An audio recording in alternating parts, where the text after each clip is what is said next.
Well, I got the back end sorted out. Now it's time to get this front end apart, get these front wheel bearings replaced, get these forks out, and get them resealed and refilled properly.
These fork seals don't look too terribly bad. I've certainly seen worse.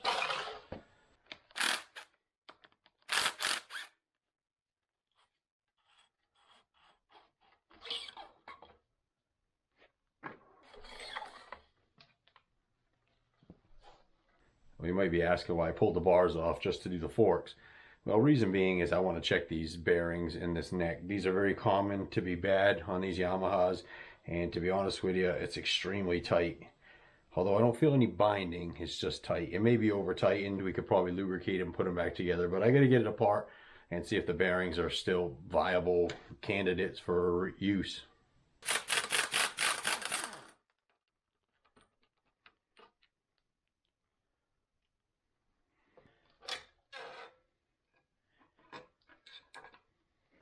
Honestly, I can see why it's binding up. The bearings are not in bad shape. They just really need to be cleaned and re-greased properly.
Once you get your fork apart, you want to inspect these guides here. If they're severely worn through, you want to get a kit to replace those as well.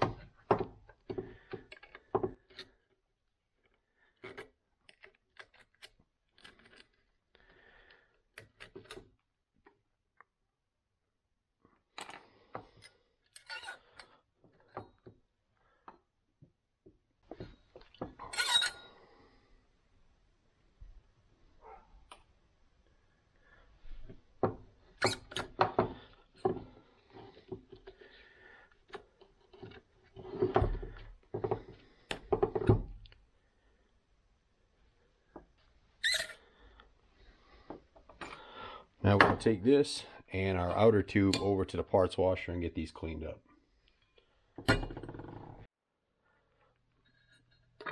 So this is as far as I'm going to disassemble this fork for doing these fork seals. If the fluid in here was just absolutely nasty, I would definitely recommend removing the whole inner structure and cleaning this thing. So our next step is getting our seals put back together. This tool right here is a little plastic tool for helping the seals slide over these lips. You will absolutely destroy the seals because these edges are so sharp, they'll just tear the seal up. Another option is a very, very thin plastic bag over the end to help slide the seals, but this $5 tool makes it so much easier.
Now to get the proper measurement of fluid in these Yamaha forks, and I'm using 5-weight oil, we're going to fill this tube right to the very top.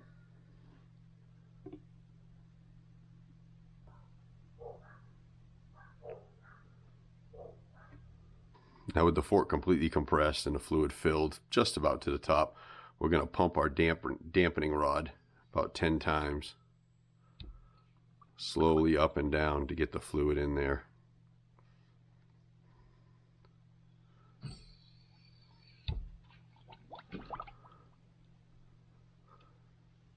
You should feel a lot of tension on it as you're pulling it up.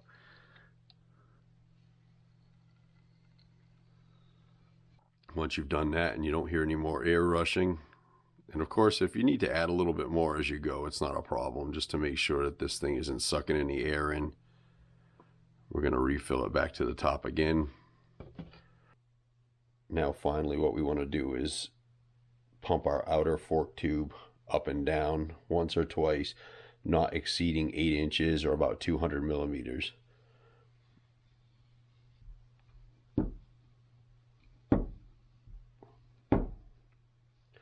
So after letting the fork sit for about 10 minutes, let all the air bubbles come out, we want to get our fork level to the proper level.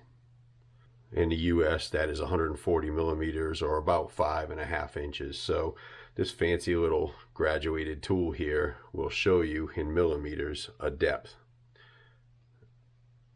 And what we're doing is measuring from the top of the fork tube down. So if I get my glasses on,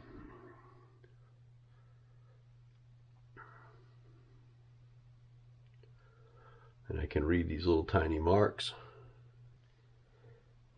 we're going to set that at 140 millimeters. What we'll do is drop this down. This sits on top of the fork, and we'll use a syringe like this to pull the fluid out until it's at the proper level.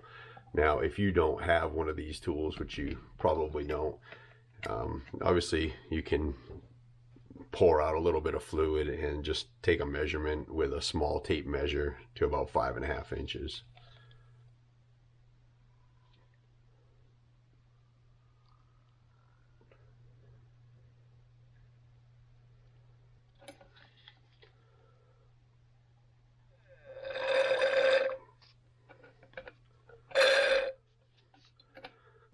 Now we know our fluid is at the right height. Don't forget the center dampening rod.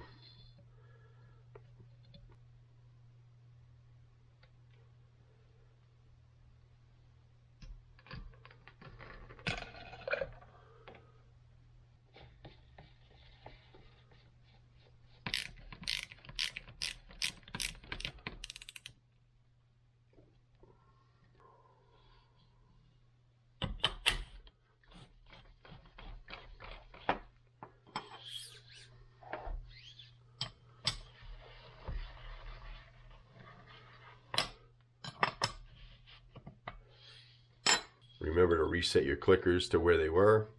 This fork feels and looks fantastic, and it's basically going to be the exact same thing on your second fork. One thing to keep in mind is when you put your forks back in, this bleeder screw, sometimes it has a push button if somebody got fancy with it. This wants to go towards the front of the bike. That's the highest point of the fork, and this is to bleed any air off.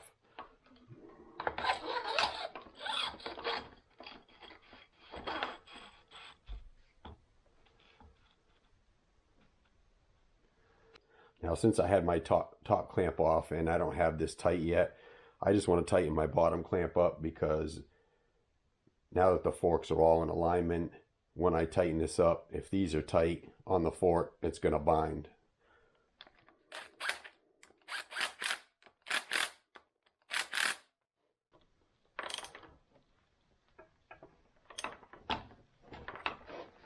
And before you tighten your top clamp up, go ahead and snug these top caps up.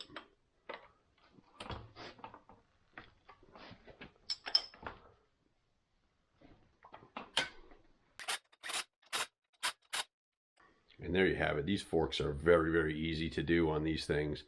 Again, I'd recommend getting the right tool for sliding the fork seals over the tubes, because definitely you'll damage them and you'll be right back to square one again. As always, I want to thank you all for all your support, all your positive feedback, all your comments. If you like this content, give me a thumbs up. Appreciate all of you tuning in, and we'll see you on the next one.